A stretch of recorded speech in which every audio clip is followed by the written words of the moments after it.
the self. An elusive concept, we all feel its presence, this inner voice narrating our lives. But what is it really? Philosophy, psychology, and neuroscience have grappled with this question for centuries. Is it our thoughts, our memories, our physical body, or something more?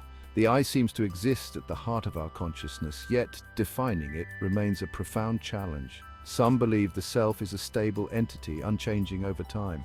Others see it as fluid, constantly evolving with experience. Where does the truth lie? This video explores the multifaceted nature of the self. We'll journey through history, science, and different cultures to understand this fundamental aspect of being human.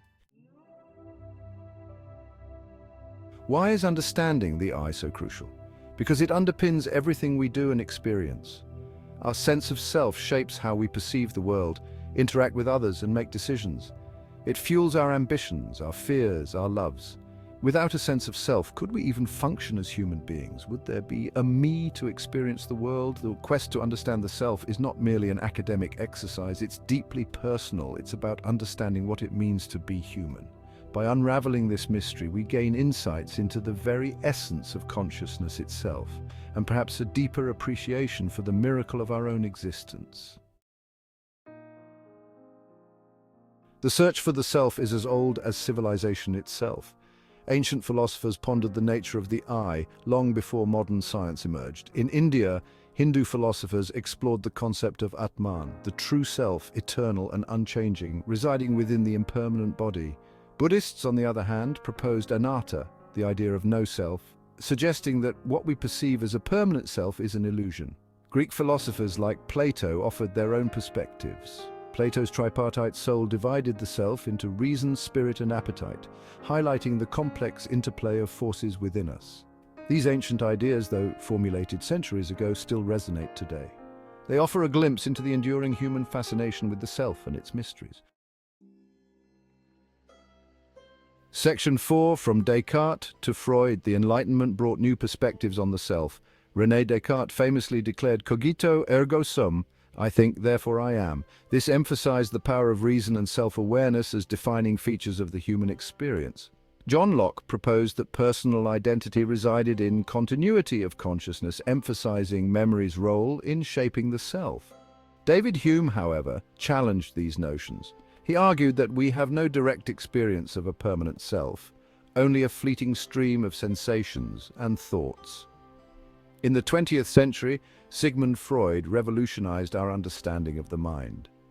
His model of the psyche, with its ego, superego, and ID, proposed a dynamic interplay of conscious and unconscious forces shaping our thoughts, feelings, and actions.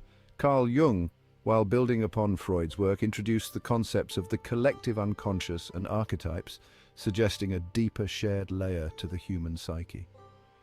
These ideas continue to influence psychology and our understanding of the self. Section 5. The self in the brain, a modern exploration. Today, neuroscience offers powerful tools to explore the biological basis of the self. Brain imaging studies reveal regions like the prefrontal cortex and the default mode network that seem particularly active when we engage in self-reflection or think about our own experiences. Research on brain injury and split brain patients provides intriguing, if sometimes unsettling, insights. Cases of individuals with altered self-perception challenge our traditional notions of what it means to be a unified I. The mirror test, a classic experiment in animal cognition, raises fascinating questions about self-awareness in other species. While humans, apes, and some other animals recognize themselves in mirrors, many do not. This raises profound questions about the nature of self-awareness and its evolutionary origins. Despite these advances, the mystery of the self persists. How does the activity of billions of neurons give rise to the subjective experience of being me? This remains one of the most profound unanswered questions in science. Section 6. The self in culture and society. Beyond the realms of science and philosophy, the concept of the I is deeply embedded in our cultural and social frameworks. Throughout history, literature, art, and religion have grappled with the essence of the self.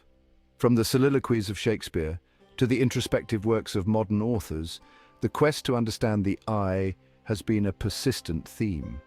In different cultures, The self is often defined in relation to the community.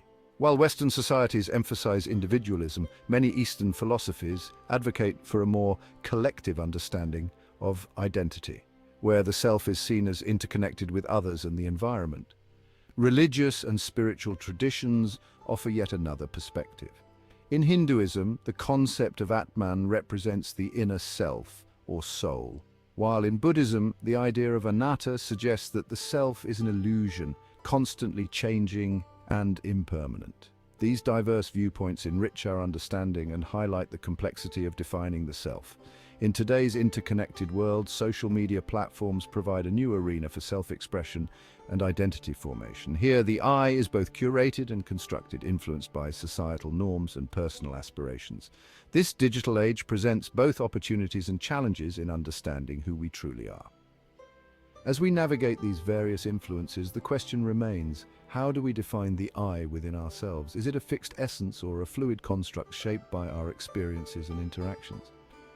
If you liked the video, subscribe to the channel. How do you define the I within yourself? Let us know in the comments below.